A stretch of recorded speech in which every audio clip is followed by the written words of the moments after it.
ನಮ್ಮ ನೇಸರ ಟಿವಿಯ big impact. ನಾವು ಸುದ್ದಿ ಮಾಡಿದರೆ ಅದು ಖಂಡಿತ ಸದ್ದು ಮಾಡುತ್ತೆ. ಇದಕ್ಕೆ ಸಾಕ್ಷಿ ಸಾಕಷ್ಟು ಇದೆ. ಅದರಂತೆ ಇನ್ನೊಂದು ಹೆಜ್ಜೆ ಮುಂದೆ ಬಂದಿದೆ. ಇದಕ್ಕೆ ನಾವು ಹೇಳೋದು ಇದು ಜನಸಾಮಾನ್ಯರ ಶಕ್ತಿ ಅಂತ.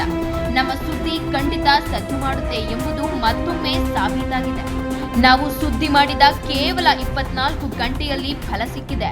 ಕಳೆದ 28ರಂದು ಗೃಹ ಸಚಿವರ ಕ್ಷೇತ್ರದಲ್ಲಿ ರೌಡಿ ಡಾಕ್ಟರ್ ಎಂದು ಸುದ್ದಿ ಪ್ರಸಾರ ಮಾಡಿತ್ತು. ಈ ರೌಡಿ ಡಾಕ್ಟರ್ ಬಂದ ರೋಗಿಗಳಿಗೆ ಟ್ರೀಟ್ಮೆಂಟ್ ನೀಡುವುದಕ್ಕಿಂತ ಹೆಚ್ಚು ಗಲಾಟೆ ಮಾಡಿರುವುದೇ ಜಾಸ್ತಿ. ಈ ಹಿಂದೆಯೂ ಸಹ ಸುದ್ದಿ ಮಾಡಲು ಹೋದ ಪತ್ರಕರ್ತರಿಗೆ ಧಮ್ಮಿ ಹಾಕುತ್ತಾರೆ. ನಂತರ ಇದೇ ಕೊರಟಗೆರೆ ಪೊಲೀಸ್ ಠಾಣೆಯಲ್ಲಿ ಪತ್ರಕರ್ತರ ಮೇಲೆ ಕೇಸ್ ದಾಖಲಿಸುತ್ತಾರೆ. ಪತ್ರಕರ್ತರ ಮೇಲೆ ಸುಳ್ಳು ಕೇಸ್ ದಾಖಲಿಸಿ ಸಸ್ಪೆಂಡ್ ಆಗುತ್ತಾರೆ. ಈಗ ಮತ್ತೆ ಹಳೆ ಚಾಳಿ ಮುಂದುವರಿಸಿದ್ದಾನೆ ಈ ರೌಡಿ ಡಾಕ್ಟರ್ ನವೀನ್. ಕಳೆದ ವಾರ ಗೃಹ ಸಚಿವರ ಆಪ್ತ ಚಿಕ್ಕರಂಗಯ್ಯ ತನ್ನ ಸ್ನೇಹಿತನ ತಾಯಿಗೆ ಚಿಕಿತ್ಸೆ ಕೊಡಿಸಲು ಹೋದಾಗ ಅವರನ್ನು ರೌಡಿಯಂತೆ ತಳ್ಳಾಟ ನೂಕಾಟ ಮಾಡಿದ್ದಾರೆ. ಇದೆಲ್ಲ ಗಮನಿಸಿದ ಗೃಹ ಸಚಿವ ಡಾಕ್ಟರ್ ಜಿ ಪರಮೇಶ್ವರ್ ಇವರನ್ನು ತುಮಕೂರಿಗೆ ಎತ್ತಂಗಡಿ ಮಾಡಲು ಸೂಚನೆ ನೀಡಿದ್ದಾರೆ. ಅದರಂತೆ ತುಮಕೂರು ಡಿಎಚ್ಒ ಮಂಜುನಾಥ್ ತುಮಕೂರಿಗೆ ವರ್ಗಾವಣೆ ಆದೇಶ ಮಾಡಿದ್ದಾರೆ. ಮತ್ತೊಮ್ಮೆ ಸಾಬೀತಾಗಿದೆ ನಮ್ಮ ನೇಸರ ಟಿವಿಯ ಅಗಾಧ ಶಕ್ತಿ.